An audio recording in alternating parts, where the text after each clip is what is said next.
Assalamualaikum dan selamat sejahtera. Saya Nur Aidina Syahira, nombor matrix A194523 akan membentangkan projek akhir LMCP 2502 pengangkutan bandar yang bertajuk cadangan pengangkutan di Nilai Negeri Sembilan.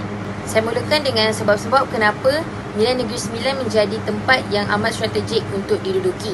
Pertamanya, melalui gambar rajah map sini kita dapat lihat Nilai terletak di sempadan Negeri Sembilan dan Selangor. Kemudiannya, Nilai juga mempunyai universiti awam iaitu Universiti Sains Islam Malaysia. Dan Nilai juga terdapat plaza tol yang tersendiri bermakna amat strategik untuk laluan highway. Dan di Nilai juga terdapat Pasar Borong yang ketika ini agak viral iaitu Pasar Borong Nilai 3 Wholesale Center yang menjual kapet-kapet dan juga pakaian. Saya akan menjelaskan masalah yang sering berlaku di Nilai yang terkait dengan pengangkutan. Pertama sekali adalah kesesakan lalu lintas. Kesesakan lalu lintas di Nilai sering berlaku di waktu kemuncak iaitu 7 ke 9 pagi maupun 5 ke 7 petang dan juga hujung minggu. Sebab-sebabnya adalah kerana pertama sekali ramai pengunjung ke Nilai 3 Wholesale Center untuk membeli belah. Keduanya terdapat jalan kecil seperti Jalan Persiaran Nilai, Jalan BBN 1/1 yang merupakan jalan utama pengguna. Serta terdapat juga pemandu yang tidak bertanggungjawab memarkir kereta mereka di bahu jalan dan menghalang kelancaran trafik. Jadi impaknya adalah pertama, masa perjalanan pemandu meningkat. Keduanya, peningkatan pelepasan karbon dan bahan asing kerana kenderaan berhenti dan bergerak tanpa henti. Serta risiko kemalangan lebih tinggi kerana emosi pemandu terganggu. Seterusnya, masalah pengangkutan dialami adalah kekurangan laluan pejalan kaki dan berbasikal. Banyak kawasan seperti pasar, sekolah dan kediaman tidak mempunyai laluan pejalan kaki yang selamat dan berbumbung. Pejalan kaki terpaksa berjalan di tepi jalan maupun atas rumput seperti gambar atas jari longkang.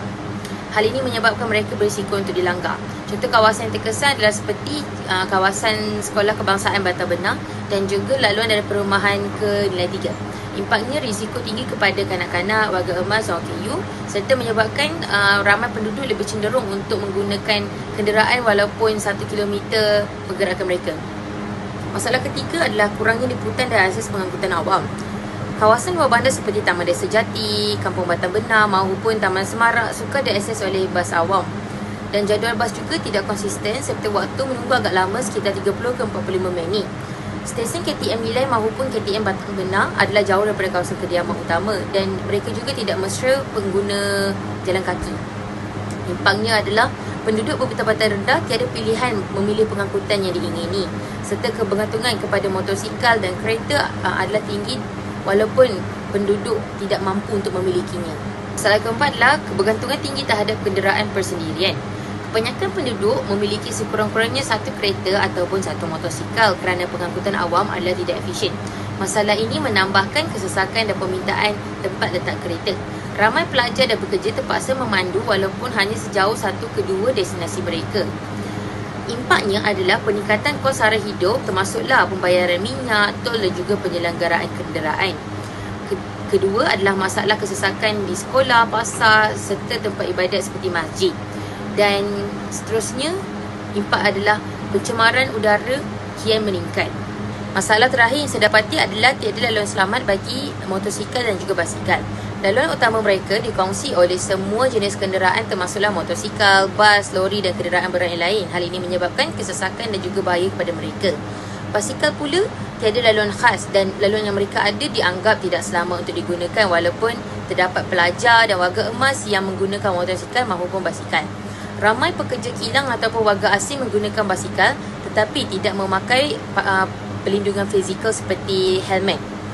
Impaknya adalah risiko tinggi terhadap kemalangan dan motosikal dan juga basikal serta tidak mesra kepada mobiliti rendah ataupun kita panggil mobiliti hijau. Cadangan polisi pengangkutan. Polisi yang pertama adalah galakan pengangkutan bas awam. Dalam polisi ini, subsidi tambang adalah bagi semua warga tempatan. Kemudiannya, bas lebih kecil ataupun minibus digunakan serta kempen kesedaran dan promosi pengangkutan awam diadakan. Seterusnya, polisi infrastruktur mesra pejalan kaki dan basikal. Pertama sekali, kita boleh melakukan pembinaan trotoar ataupun dipanggil sebagai susu gajah. Kemudiannya, laluan khas basikal serta mewujudkan undang-undang zon perlahan seperti 30 km sejam kelajuannya, serta laluan selamat berbumbung untuk pelajar sekolah dan warga emas. Polisi yang terakhir yang dicadangkan adalah polisi zon bebas kenderaan berat di waktu tertentu. Dalam polisi ini, kita akan menjadikan kawasan tertentu sebagai zon bebas kenderaan pada waktu tertentu seperti hujung minggu dari 8 pagi sehingga 5 petang.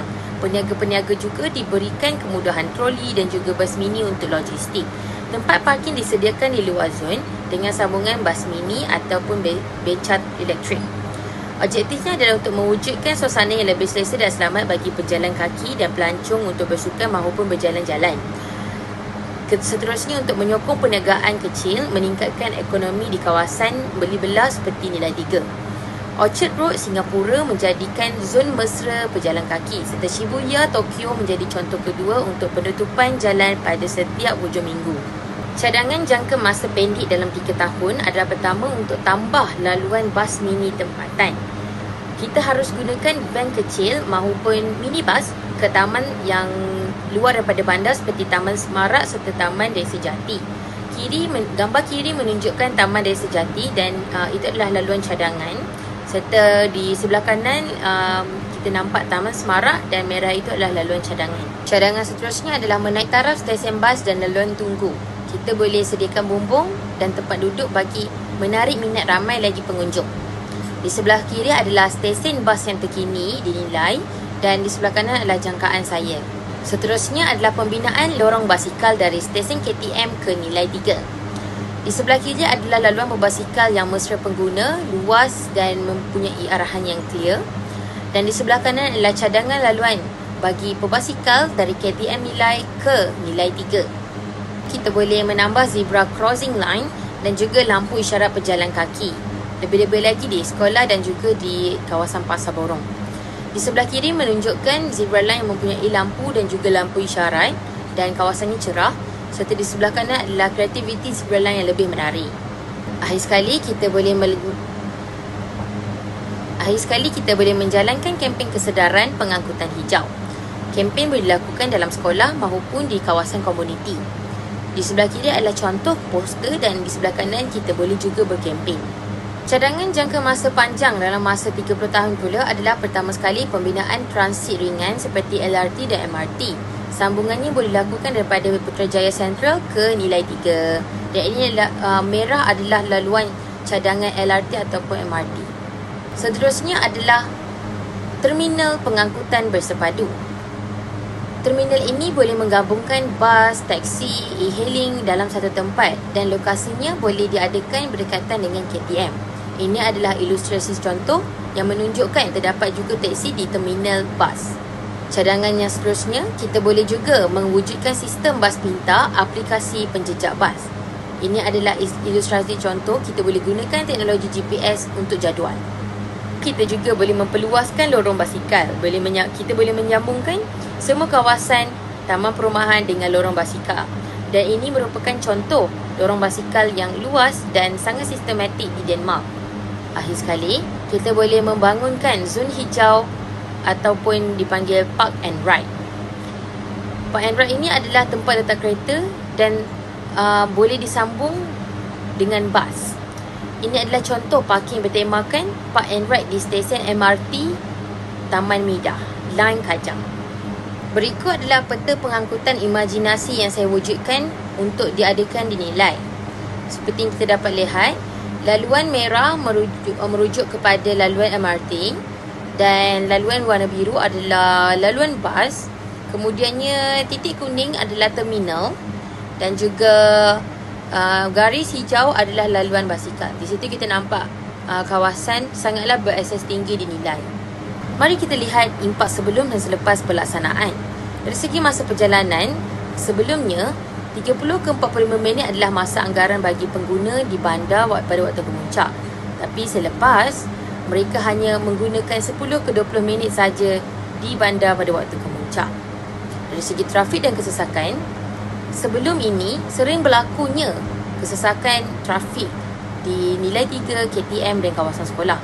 Namun selepas ini, laluan lebih lancar, trafik disalurkan dengan lebih baik.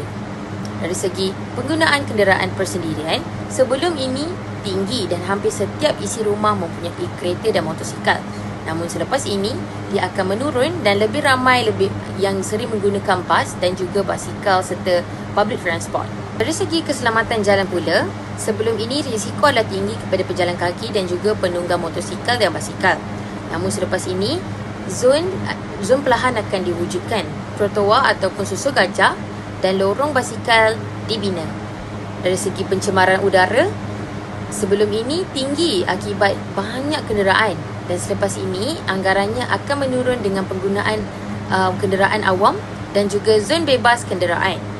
Dari segi aktiviti rekreasi pula, sebelum ini aktiviti adalah sangat terhad lebih-lebih lagi pada waktu sesak. Dan selepas ini, zon pejalan kaki akan lebih menggalak aktiviti sosial dan juga ekonomi. Sekian, itu sahaja pembentangan saya bagi subjek ini untuk projek akhir. Terima kasih.